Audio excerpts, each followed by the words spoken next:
ऊषु सरस्वती तीरे जलम प्राश्च धृतव्रतः रजनीं तां महाभागा नंद सुनंद कादयः। नंद सुनंदक आदि गोपगण उस दिन सरस्वती की नदी के तट पर ही बसे रात में और केवल जल पी करके रहे। इन लोगों को नंद सुनंद कादय को श्री सुखदेव गोस्वामी यहाँ महाभागा कह रहे हैं। एक एक शब्द बड़ा महत्वपूर्ण है सुखदेव गोस्वामी का। ये महाभाग्यवान है नंद बाबा और सुनंदक आदि। क्यों? वैसे तो सब समय ही महाभाग्यवान है, क्योंकि कृष्ण बलराम उनके साथ हैं, उनके कारण इनका बहुत बड़ा भाग्य है। परंतु आज रात्रि के समय सारा समाज ही एक जगह पर है और वन में सर्प या और जीवों के भय से सब सट करके जहाँ तहाँ थका सोए हुए थे। वैसे श्री कृष्ण पिताजी के संकोच से, नंद बाबा के संकोच से अपने सखाओं के बीच में सोए थे। अपने जो श्रीदान सुबल आदि सखा है उनके बीच में सोए, क्योंकि संकोच हो रहा था पिताजी के साथ रहने। क्योंकि ये बच्चे ही मजाक आपस में करते रहते थे सखाओं के साथ कृष्ण, तो पिताजी के सामने नहीं कर सकते थे उतना खुल करके। वो तो हंसते हंसते ही सोते थे, हंसते हंसते जगते थे। कृष्ण की यही लीला है। तो सोए थे। उसी समय क्या घटना हुई कि उस निर्जन वन में अवसर पा करके एक सांप निकला, अजगर, महान अहि। महान अहि का मतलब होता है अजगर। अजगर का अर्थ भी होता है कम से कम बकरा को जो निगल जाए। अजगर, अजगल, अजगल, अज मन बकरा, गल मन कंठ, जिसके कंठ में बकरा अंट जाए बिना चलाए से खड़े, उसको अजगर कहते हैं। कम से कम, और तो बड़े बड़े अजगर होते हैं, तो हाथी को भी निकाल सकते हैं। तो वो जो महान अहि, ये महाभाग्यवान थे। भगवान कृष्ण के साथ सब वहाँ थे और इसीलिए वो अपने को महान भाग्यशाली नंद बाबा फील कर रहे थे कि हमारा लड़का शिव जी का भक्त है, जिसको दर्शन करने आ गया। यहाँ दर्शन हुआ, पूजा हुआ, सब सोए थे निश्चिंत। एक तो उपवास किए थे, रात्रि जागरण किए थे, अब भोर में सोए सोए बहुत नींद आ गई गाढ़ी। कश्चिन महान हिस्तस्मिन् विपिनेति बुभुक्षितः। कश्चित महान अहि, कोई महान बड़ा अजगर उस वन में, तस्मिन् विपिन, उसी वन में रहता था। अति बुभुक्षितः, उस दिन वो अति बुभुक्षित था, बहुत भूखा हो रहा था। अति बुभुक्षित से तात्पर्य ये है कि खाने के ही फेर में था, वो खाने के फेर में था और कुछ चीज मिला नहीं, ऐसा दैव जोग था। और एक गोपाल लोग अब सो गए निश्चिंत सोए थे, थके मांदे थे, उपवास किए थे, इसलिए जल्दी नींद आई, थक के सो गए। जदृच्छया गतो, वह महान अजगर जदृच्छया दैव योग से या अपने किसी महान भाग्य से, वो अजगर का बहुत बड़ा भाग्य खींच करके लाया उसको। मतलब उसने कोई बहुत बड़ा सुकृत किया होगा जो नंद बाबा को पकड़ेगा, और नंद बाबा को पकड़ेगा तो नंद बाबा चिल्लाएंगे तो कृष्ण आकर के केवल चरण से छू देंगे और छोड़ देगा, रूप भी बदल जाएगा। दैव, यहाँ जदृच्छया शब्द लिखा गया है दैव योग से। दैव का अर्थ है देवता की इच्छा, देव मतलब श्री कृष्ण और दैव मतलब तस्वेच्छा, भगवान की इच्छा से, कृष्ण की इच्छा से, अथवा सुदर्शन के महान सौभाग्य से, उसके सुकृत से। उस दिन वो आया, बहुत भूखा था। शयानम नंदम अग्रसित आया, देखा तो सो गया था। एक भी जगह होता तो हल्ला करता, सब भाग गए होते। तो वो सब सोए थे। सोए सोए नंद बाबा को आ करके और हाथ से पैर पकड़ लिए, दोनों पैर, और ग्रसने लगे। नंद बाबा सोए थे और गोप सब सखा भी से सो गए थे, किसी को कोई चिंता नहीं। यदृच्छया कतो नंदम शयानम उर्गो ग्रसित। उरग, जो उसको सांप को उरग कहते, उर्सा गच्छते इति उरग, जो उर से छाती से चले उसको उरग कहते हैं। तो यहाँ उरग इसलिए भी कहा जा रहा है कि धीरे धीरे आया, कोई आहट नहीं मिली। कोई पैर डाला होता तो कुछ न कुछ आवाज होती। जो उरग था धीरे धीरे सड़कते हुए आया।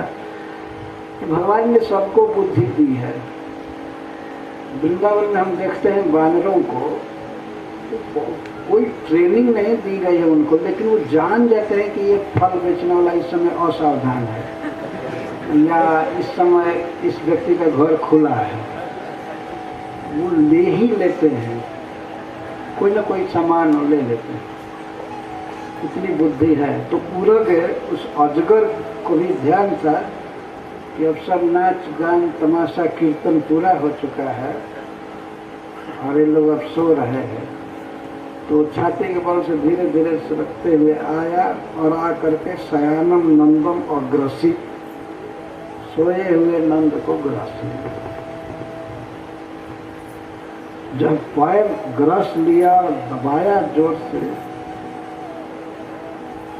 ने दांतों से दबाया, तो नंद बाबा की नींद खुले। सचुक्रो साहिना ग्रस्त, सचुक्रो अहिना ग्रस्त, सर्पेण ग्रस्त सनंद चुक्रो, चिल्लाए, रोने लगे, आया आया आया करने लगे। लेकिन अब चूंकि उनके जीवन में कृष्ण ही सब कुछ थे, तो कोई दुख आने पर भी सबसे पहले कृष्ण कृष्ण।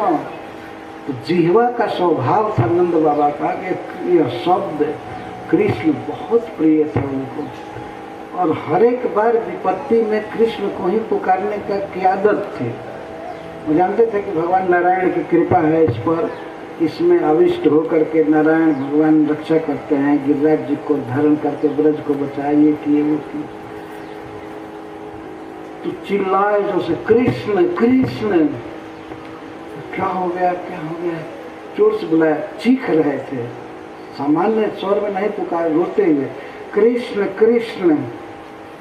इस तरह से 2 बार कृष्ण कृष्ण कहा गया, लेकिन बहुत बार कहे कृष्ण कृष्ण कृष्ण। अयम महान सर्प हमाम ग्रसते, यह महान सर्प, यह अजगर मुझे ग्रस रहा है, मुझे निगल जा रहा है। प्रपन्नम परिमोचय, हे प्रिय पुत्र, मैं तुम्हारी शरण में हूँ, मुझे मुक्त करो। प्रपन्नम परिमोचय, प्रपन्नम का अर्थ है शरणागत। प्रपत न प्रपन्न, पत न, पत माने पैर होता है और न माने नहीं, पन्न ग। सर्प को भी पन्नग कहते हैं, जो पैर से नहीं चलता है, उर से चलता है। तो प्रपन्न, पन्नम का अर्थ होता है जिसको पैर नहीं है, बेसहारा है, और उस पर प्रपन्नम विशेष रूप से असहारा है, मैंने कोई सहारा नहीं, मैं तुम्हारी शरण में, मैं विपत्ति में हूँ, इसलिए हे पुत्र परिमोचय, मुझे मुक्त करो मुक्त करो। और इतनी आवाज जब सुनी गोपों ने, सब लोग कृष्ण का कीर्तन सुने, नाम सुने, और सभी गोपाल जगे, सब गाढ़ी निद्रा में सोए थे। नंद बाबा चिल्लाने लगे तो सब उठ गए, क्या हुआ क्या हुआ। तस्याक्रंदितम श्रुत्वा गोपाल सहसोत्थिता, सहसा उत्थिता। ऐसा नहीं था कि धीरे धीरे अंगड़ाई लेते हुए जगे या धीरे धीरे कोई जगह हो। नंद बाबा की घबराहट की आवाज़ को सुन करके सारे गोपाल सहसा उत्थित हो, सब उठकर खड़े हो गए। और जाड़े का दिन था, लकड़ी जला करके रखे थे जंगल में। पहले से लकड़ियां जल रही थी और उसके किनारे आसपास लोग सोए थे। और जंगल में वैसे भी आग प्रज्वलित रखना चाहिए, क्योंकि आग को देख करके सर्प को बाघ आदि भाग जाते हैं, भूत प्रेत भी भाग जाते हैं जंगल में। तो प्राय लोग आग जला करके रखते थे। तो आग जलाए हुए थे और उठे, देखे जब लोग ग्रस्तम च दृष्ट्वा विभ्रांता सर्पम दिव्यदुरुन्मुखे। जब उन्होंने देखा कि नंद बाबा को सांप ग्रस लिया, अजगर ग्रस लिया है, तो बहुत भयभीत हो गए, विभ्रांत हो गए। और वहीं पर लकड़ियां जो जल रहे थे उठा करके उसको पीटने लगे, उसी जलती हुई लकड़ी से। और कुछ लोग लाल लाल जो अंश था उससे दागने लगे उसको, अजगर को चारों तरफ से, क्योंकि पाप पा करके छोड़ देगा नंद बाबा को। कुछ पीटने लगे, कुछ दागने लगे, लेकिन तो छोड़ नहीं रहा। अजगर ऐसा था, वो भी जिद्दी कि छोड़ा नहीं। ग्रस्तम च दृष्ट्वा विभ्रांत सर्पम दिव्यधु उन्मुखी। उन्मुख मतलब जलते हुए काष्ठ से, आधा जला हो, किनारे का जला हो, उससे दागने लगे, चारों तरफ से मारने लगे, लेकिन नहीं छोड़ा। अलात दह्यमानोपि न मुंचत मुरंगमः। अलात दह्यमाना, लुकाठियों से दागने के बाद भी वो अजगर नंद बाबा को छोड़ा नहीं। तम न अमुंचत, नंद बाबा को छोड़ा नहीं। तो कम से कम सबको सहायता करनी चाहिए, सबको लुकाठी ले लेकर सांप को मारना चाहिए, सोना नहीं चाहिए। वह सब लोग जग गए थे।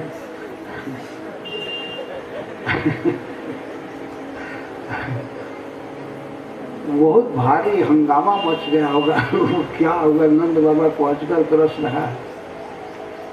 औलाते दह्य मानो कि कितना भी लोग मार रहे थे, दाग रहे थे, जला रहे थे सांप को, लेकिन तम न अमुंचता, नंद बाबा को छोड़ा नहीं। छोड़ा नहीं तो उधर तो कृष्ण भी जो अपने सखाओं के साथ सो रहे थे, वो भी हल्ला में जग गए।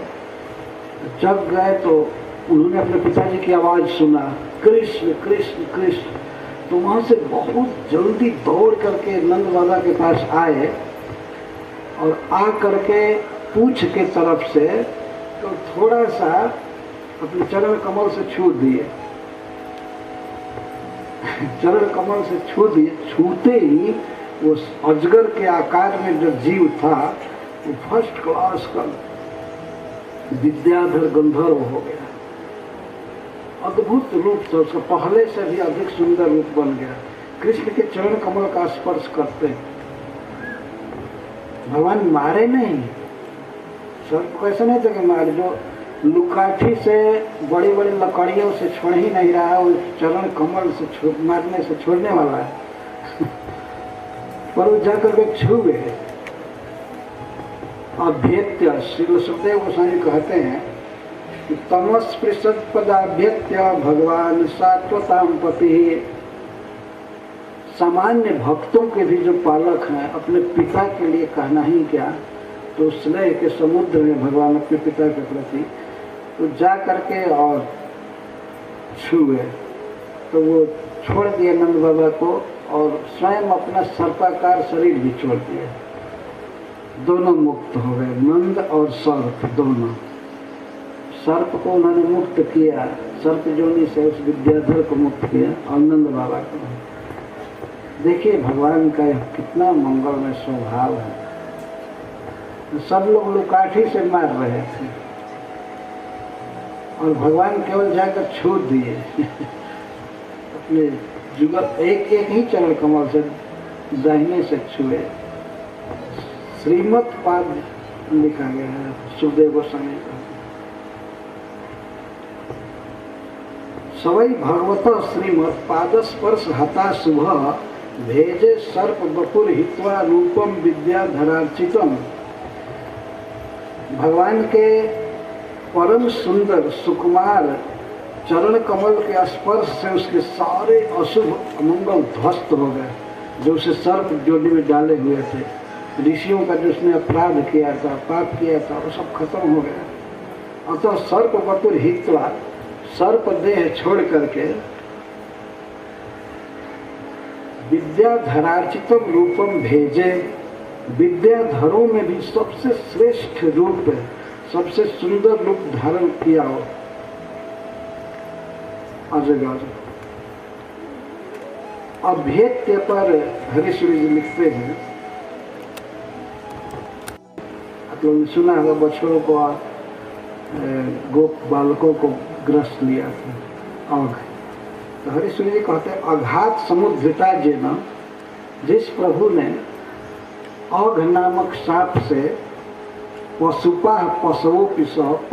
को, गोप बालकों को, पशुओं को, गोप बालकों को और पशु बछड़ों को समुद्र से निकाल लिए थे, जो अघासुर से, सर्प से बालकों को और बछड़ों को निकाल लिए थे, मुक्त कर दिए थे।